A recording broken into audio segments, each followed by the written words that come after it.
Kaya pala, nag-aalala ang mga congressman sa utos ng Korte Suprema sa kanila.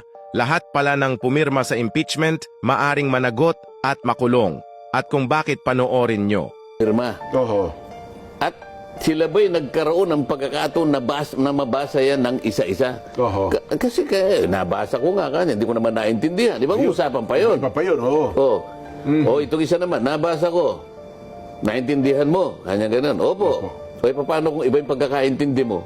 Iba pala ang tama. Oo nga naman. Hindi ba nga abogado na nga ito, mag-aaway pa sila. Pareho ng abogado yun eh.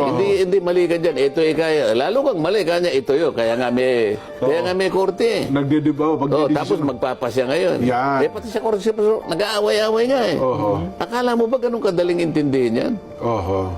Yan ang nakikita ko ngayon. Gustong malaman ng korte. Ngayon pa lang. Ayun. Yung verification ba talagang nangyari? Oho. Pagkatapos, yung one year rule, one year ban rule, natupad ba o hindi? Oho.